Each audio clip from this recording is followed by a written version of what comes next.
श्री स्वामी समर्थ. सर्व स्वामी भक्तांचे पुन्हा एकदा या चॅनलवरती मनापासून स्वागत आहे. शुक्रवारी जिवतीची पूजा करतात. जिवती ही मुख्यतः लहान मुलांची जीवनदायिनी देवी आहे. श्रावण महिन्यात दर शुक्रवारी जिवती पूजन हे व्रत केलं जातं. जिवती या व्रताची देवता आहे. जिवती आई ही लहान मुलांचे रक्षण करणारी देवी आहे. श्रावण महिन्याच्या पहिल्या शुक्रवारी भिंतीवर गंधाने जिवतीचे चित्र काढून किंवा जिवतीचे छापील चित्र लावून स्त्रिया त्याची पूजा करतात. शुक्रवारी घरामधील सर्व लहान मुलांचे औक्षण करून जिवती आईला त्यांचे रक्षण करावे अशी मनोभावे प्रार्थना केली जाते. श्रावणी शुक्रवार व जिवती पूजन हे अनेक घराण्याचा कुलधर्म किंवा कुळाचार आहे. श्रावणातल्या शुक्रवारी कुलदेवीची व देवी लक्ष्मीची आराधना करून सवाष्णींना पूर्णाचे भोजन व हळदी कुंकू, फुले, पाने व सुपारीसह दक्षिणा देऊन त्यांचा सत्कार केला जातो. श्रावणातल्या 4 शुक्रवारी जिवतीची पूजा करतात. या दिवशी संध्याकाळी फुटाणे आणि गुळाचा नैवेद्य दाखवून आरती करतात.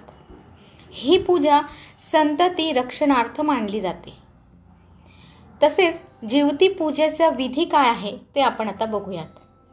जिवतीचे चित्र श्रावण महिन्याच्या सुरुवातीस जो वार म्हणजेच जसे की मंगळवार, बुधवार, शुक्रवार, शनिवार येईल त्या दिवशी देव्हाऱ्याच्या भिंतीवर लावावा.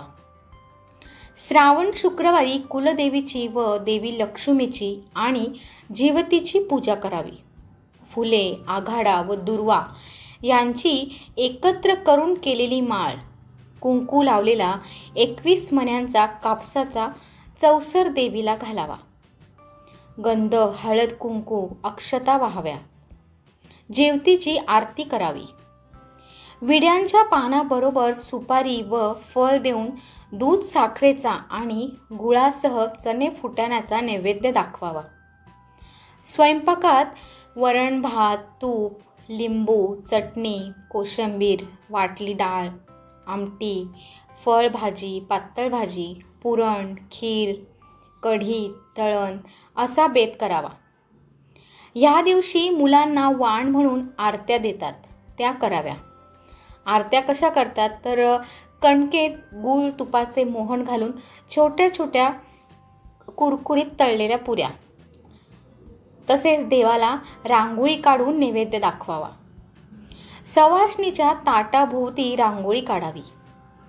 जेवावयास बसण्यापूर्वी पानापुढे विडा, दक्षिणा ठेवून नमस्कार करावा. त्यानंतर जेवण झाल्यावर सवाष्णीची खणा नारळाने ओटी भरावी.